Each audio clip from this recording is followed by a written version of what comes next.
Mr. Director, I remember when you were nominated and confirmed. Boy, was I glad to see you.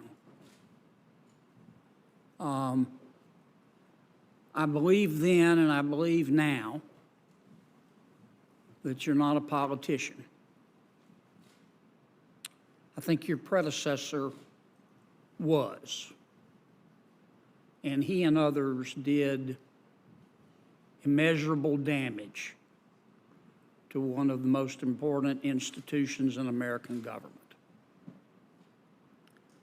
Because I believe, as you do, that in addition to the DEA, the FBI is probably the premier law enforcement agency in all of human history, and it should be above politics. For the record, who is Michael Sussman? Well, Michael Sussman is a lawyer who is currently involved in a trial by the Durham Special Counsel team. His law firm, Perkins Coie, was counsel to Secretary Hillary Clinton's campaign, right? Senator, I'm mindful, as I think you would expect me to be, that the case is currently in the middle of trial, and well, we have agents, and I have assigned agents to work on the Durham team. I want to be really, really careful about not getting into a discussion about a case that's currently in front of a very independent and strong-willed federal judge and a jury right now. So, well, Mr. Sussman was counsel to Secretary Clinton's campaign, and we also know that he was the source of the information provided to the FBI that the Trump campaign had a back-channel communication to Russia, which we now know isn't true. Is it true that Michael Sussman, a partner at Perkins Coie, counsel to the Hillary Clinton campaign, and the source of this information about the allegations regarding the Trump campaign, is it true that he had a badge that gave, an FBI headquarters badge that gave him special privileges in entering the FBI building? well, Senator, what I would say to you is much in keeping with the gracious comments you made at the beginning about my commitment to trying to make sure I do this job the right way. That includes making sure that with a case that is currently in the middle of trial and an investigation being run by Mr. Durham that we are actively helping him with. I don't think I can really get into a discussion of those topics at the moment. When the FBI opened a file to investigate Mr. Sussman's allegations, is it true that the FBI concealed Mr. Sussman's identity?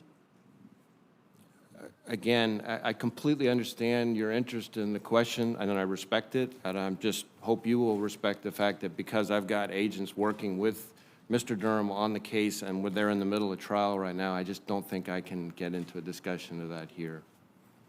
When the FBI opened its file to investigate the allegations that Mr. Sussman, on behalf of the Clinton campaign, made, now known to be untrue, about these back-channel communications between the Trump campaign and Russia. When the FBI opened the file, is it true that the file said the source of this information was not Mr. Sussman, but the Department of Justice? Again, the same response. These are the very kinds of questions that are being litigated in front of the jury and Judge Cooper right now. Senator Kennedy, I would just urge you to follow a separate line of questioning. As Director Reyes said, he's not going to answer questions relative to this case that's being litigated. I appreciate that, Madam Chair, and you know how much I respect you. I want my time back, by the way. You can have those 3 seconds that I No, took. you talked for about 10 seconds.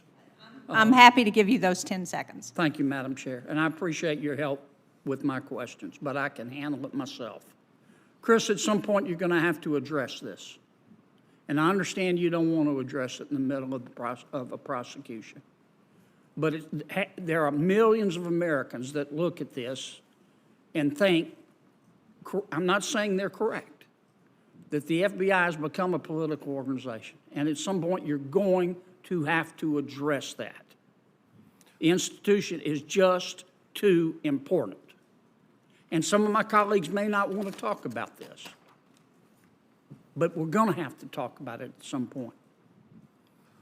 Well, so first off, I totally appreciate your concern about our institution, and I will tell you that what I can speak to now is that I have implemented all sorts of reforms that I've spoken about quite publicly, over 40-plus corrective measures that deal with a lot of the same issues that are at the heart of the underlying investigation. I completely turned over the entire leadership team in the FBI.